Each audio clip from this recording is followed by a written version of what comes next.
এই আওয়ামী লীগ নামক যে সন্ত্রাসী দলটি, এই দলটির একটি মহাসচিব আছে।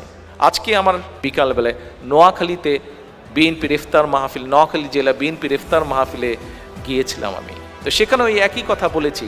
যখন আমি ওই ব্যক্তির কথা যেই না বলেছি, সবাই একটা আশ্চর্য রকম শব্দ করা শুরু করেছে। সেই ব্যক্তি